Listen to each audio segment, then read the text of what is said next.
What's up, folks? This is Crypto with James talking to you today about Selfkey. Selfkey is about sovereign identity.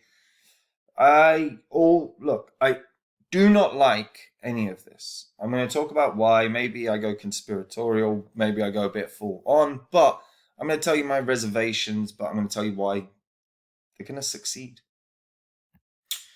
Before I get into that, I update the spreadsheet. The first 26 coins I spoke about on the channel, I had you invest $100 into each of these when I released videos about them, and you were still holding that crypto.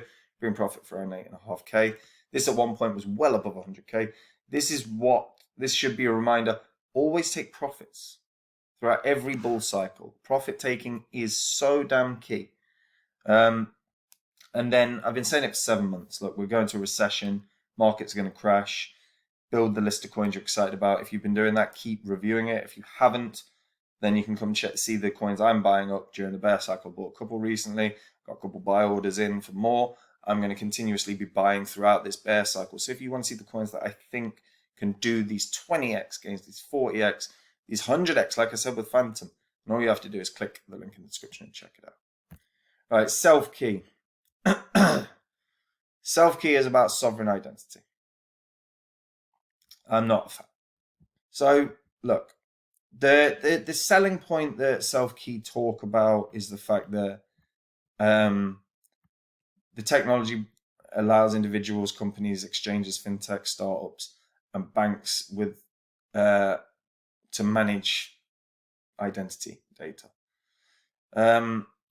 So the core team has worked on decentralized identity since 2014 across companies such as Standard Chartered Bank, Bitmax Exchange, etc.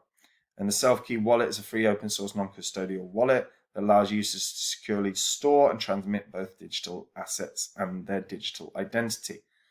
Now, what I like in terms of this is they're highlighting, look, take your digital identity back from big tech data. Your self-ID key is non-custodial and Web3 metaverse ready. You're in full control of your data, documents, and digital assets. It allows you to become censorship proof, and only you can delete your identity and assets, not big tech. And if this remains true, fantastic. But Selfkey, they have a very strong team, and you can have a look and see the partners and the foundation. But they are a damn strong team. Okay, so their whole goal is to ensure the blockchain technologies develop innovation in digital ID management, empowering individuals to truly own, control, and manage their personal data. With data breaches happening every week, their mission is to change how the world manages and processes identity transactions. The blockchain identity management market is expected to go from 90 million in 2018 to 2 billion by 2023, an annual growth of around 84.5%. And they've obtained the regulatory sandbox license from the Board of Investment of Mauritius. Now, that doesn't overly inspire confidence, but Mauritius is growing and trying to become the hub for blockchain tech. They have partners with law firms, banks, notaries, translators, accounting firms, etc. My concern, and I'm just going to say it, look, my concern is fundamentally the digital identity scenario can get pretty bad. We've seen it in China. We see how it works in China, where because your identity is digital, your bank's linked to your digital ID, you're seen committing some form of antisocial behavior, jaywalking as an example.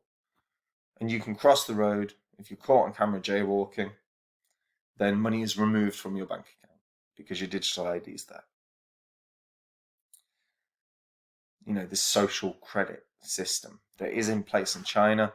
I do believe that we're going to see governments trying to put that in everywhere over the course of our lifetime.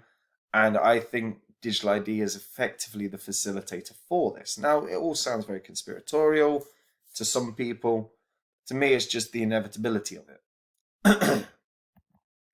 everything is moving digital. That's unequivocally true. We're seeing it more and more and more. How many people just go, no, I'll get digital copies of my bank statements? Most people don't get bank paper copies of anything anymore. Everything's digital. So digital identity is something that is inevitable in terms of necessity, but by the same token, the problem there is that as everything becomes more digitalized, you're more at risk.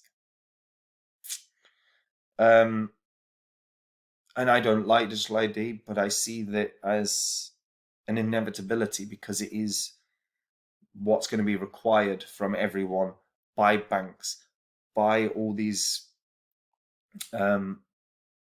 institutions.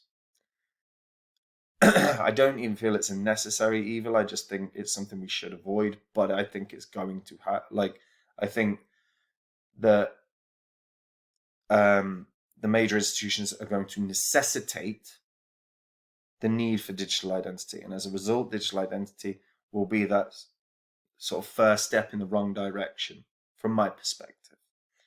But as a result, because there's going to be institutions requiring them, because there's going to be companies requiring digital ID, because governments are probably going to push for requiring digital ID, digital identity solutions will succeed.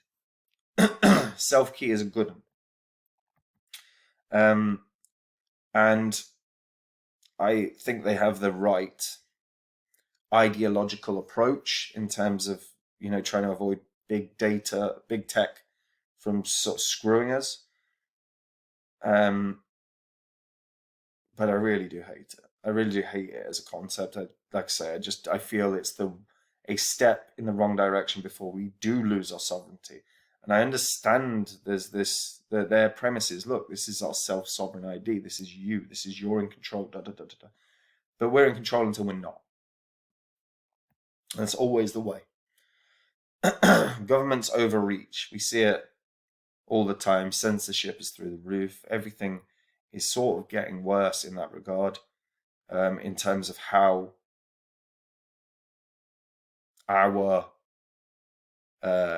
lives and our experiences are being framed, controlled, and so you're limited on the information you get. I search one thing on Google and then I search on DuckDuckGo. It's a big goddamn difference. A lot of things that we want to see or we want to learn about or we want to read about, we're not allowed to, or it's not as easy to. I just think I think it's a step in the wrong direction, but I can see this having massive success. It's very low cap right now at 17 million.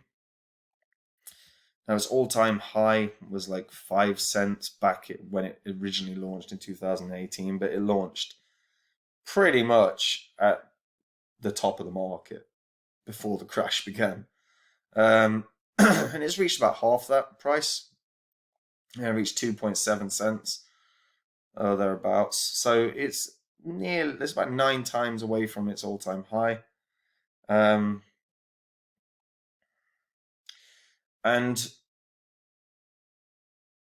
you do have to factor in the inevitability of growth. Self-sovereign data or digital identity is going to grow. It has to, in line with the requirements that we're going to have on us to have digital ID. So as a sector itself, it will grow. So really the key thing is which identity solutions are the most primed for success.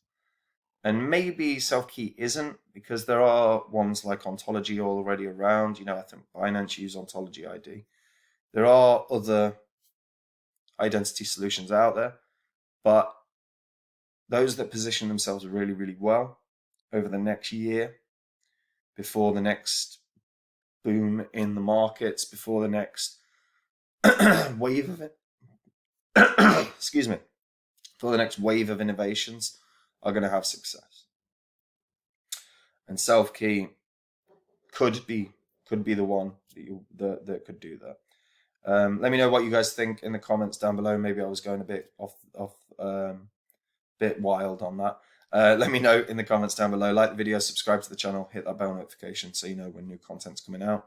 And if you guys want to see the coins that I've been buying up in the bear cycle, the ones that I bought last week, the ones that I've got buy orders on for right now, the ones that I believe can 20x, 40x, 100x, like I said with Phantom, which is even now still up 46 times after all this horrible bear cycle action, then just click the link in the description, folks, and you can come and check it out. Take it easy. Bye-bye.